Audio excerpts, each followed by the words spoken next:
Alright guys, Jack here with an update on the timber frame pond. I posted some pictures of some fish that I caught out of here last night, and I will overlay those pictures into this video, do a little bit of editing on this one for you, so we can show you some of the things that have happened over time.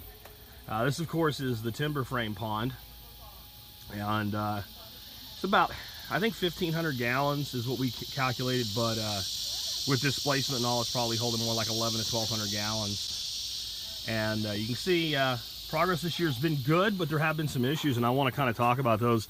This is an ebb and flow bed, and there's actually some carrot and water chestnut in there, but mainly what it's growing and doing a really good job of is actually purple sweet potato, Osaka Japanese purple sweet potatoes.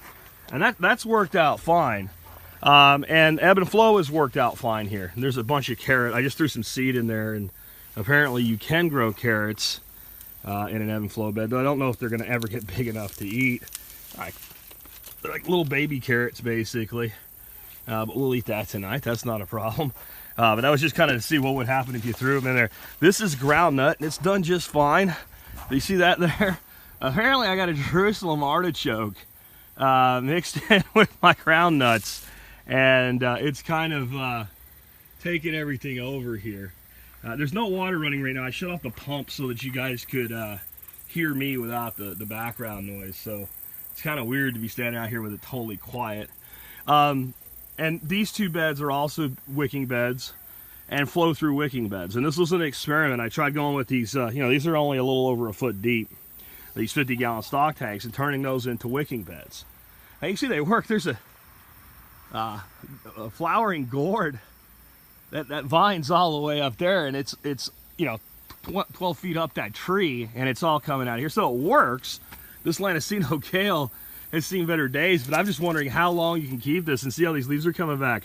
I'm wondering at some point if I cut this stalk, if it'll re-sprout, and you can basically make kale into a perennial, because it's still producing, and because it's in a wicking bed. Over there we got some Swiss chard, some mouse melon, some other things. You can see the backside I pruned out recently, so there's not much there. The problem is, what I'm ended up doing is I'll come out every day, I turn these valves on, and I run water, right, you see these valve delivery valves, until water comes out down the bottom, and I shut it off, because all three of these shallow wicking beds have actually started backing up. So they don't flow through anymore. They've gotten too gummed up, and I think you're just asking too much, when you only have maybe 4 inches of gravel for your wicking level, to be doing a flow through. So it leaves me with a couple of decisions I can make. Effectively right now what I'm using them for is static wicking beds. I'm just manually doing that. I could come out, after this growing season and put a float valve in the media excluder, and when I do that, I could run the water directly into that float valve and basically just maintain, that's my granddaughter screaming back there, maintain the level with a float valve. So it's a static wicking bed. That'll work just fine. The thing is, I don't know that I really need to be doing that anyway. Again, the ebb and flow bed over there is working beautifully. I'm not sure what weed that is that went to seed up there. That's pretty cool, coming out of one of the in the water flower pots over there. I did this mainly to get more grow space.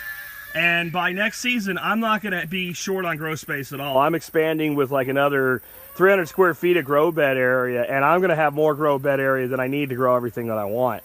So I don't really need this anymore. So my thought is maybe to take these two just down completely, so that this is more of a kind of a hangout area with a bar, and then go ahead and leave these two back here and convert this one to an ebb and flow, because it would be really easy to do. Pull the dirt out, clean out the media. You can take the rock out of these two and repurpose it, and it would fill it up, and you have 2 ebb and flow beds on the back, and that really might be the better way to go for this system, and that'll keep it healthy. What was really cool though last night was, I don't see if we can see any fish in here, but I want to do some overlay editing for you. There's some video of when I first, there's one of the big goldfish. When I first put these fish in, the water was, there was no structure yet, so you could see them really easily. And you can really see how small they were when they went in just about a year ago, and compared to the way they are now. And then this system as a whole, I mean, this is You know, some of this stuff's edible, some of it's not, but this is just a incredible little ecosystem. You know, sitting here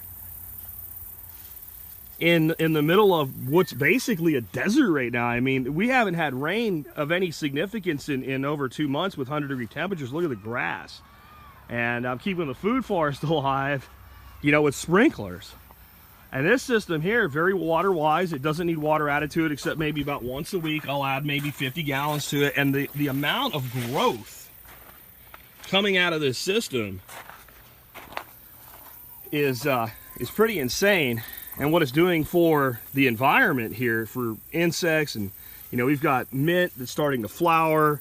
We got green, that's all green onion. These are all regrowth green onions, and they're just in a flower pot that sits in there. Thai water spinach is just really beginning to take off. This is that mouse melon. Due to forgetfulness, I didn't actually water this bed, and I actually had a lot of the mouse melon die back. And I'm actually hoping, since it's a cucurbit, based on the cucumber family, that stress is going to actually give it some incentive to start producing, because it hasn't produced jack for me this year. They're cool little things. They're like a novelty. Basil's doing well. The other aquaponic systems are doing well. And like I said, with all the grow bed expansion I'm going to do, I'm thinking maybe just opening up that whole back side of it so it's more of a hangout. The other possibility is actually relocating the ebb and flows over to that side, because it's a little less cool to hang out at, because I like it back here. You know, in the summertime I like it back here because it's nice and shady. So of course it's kind of cool in here, isn't it? This isn't kind of a cool place to just be. And that's the cool thing about all of these aquatic and aquaponic systems is, you know, we now share this ecosystem. Let's get the water running real quick. I just unplugged it. We now share this space with so many animals and insects and things that live here we wouldn't otherwise. And this noise here isn't the best for shooting video, but it's pretty relaxing when you're just sitting out here with, like last night, I sat out here with a mojito, my fishing pole, my little fishing hole over there. We can actually get a line in, and pulled out, you know, a dozen or so perch in just a few minutes with little bread balls. Not a bad place to spend some time.